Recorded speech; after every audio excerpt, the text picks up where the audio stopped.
Hey everyone, it's Sean here, your guide to Warcraft, and today we're going to be getting another Tools of the Trade item. This is Iwen's Enchanting Rod. So to start, you're going to need to be level 120, you're going to need to have your Zandalari or Kultiris Enchanting at max, and then you want to go and do the breadcrumb quest offered to you by the trainer to actually get the recipe. That's very easy and doesn't warrant a guide, but once you have the recipe itself, we're going to be getting some items. So you're going to need 10 Expulsum, 10 Veiled Crystals, 20 Umber Shards, 50 Lingering Drust Essences, a Grasping Wicker Arm, and the Runestone of Frost. Now, the Runestone actually drops from Gurak Tul, the last boss in Waycrest Manor. So, to start with, you want to do Waycrest Manor on Normal, Heroic, or Mythic.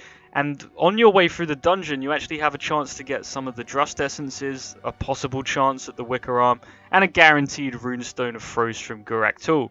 So you can farm the dungeon again and again to try and get the 50 Drust Essences, which drop in a higher yield from the elites in there, but you may have to do it a lot of times. Alternatively, you can do it in the outside world. In Corlane here, you have these mistresses.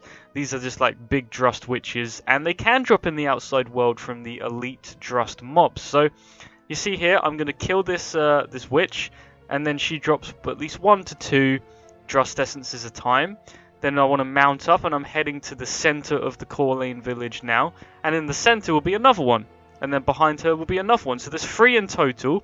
And they're quest mobs, which gives them a very quick respawn time. So they're actually very easy to farm. The next one's just up here. And by the time you've killed her, the one behind you's probably already respawned. So this is a very efficient way of doing it. I would say get 1 run in for Waycrest Manor. And then I would just farm them in the outside world. But do whatever you're comfortable with.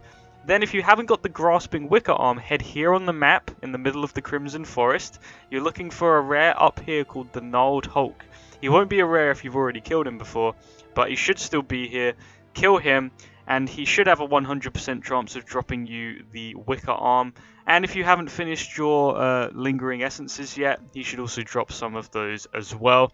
Once you have all of the items and the enchanting materials required, you can now craft Iwen's Enchanting Rod. So I'm going to head back to Borealis here, and we're going to go and craft it. Now this has a really good feature and a really bad feature. We're going to start with the good feature. So this gives you a passive ability to gain extra materials when you disenchant items. So I have a few items to disenchant. Now, you're probably wondering, well, Sean, it depends on the yield of materials I'm going to get for doing this, because it's quite an investment to get the rod in the first place. There's a lot of time and materials to get it. So, how much am I actually going to be getting back in return? So, Gloom Dust here, you get a few more Gloom Dust, but you get a lot of extra Veiled Crystals from disenchanting Epics, and you have a chance to get Veiled Crystals from disenchanting Blues.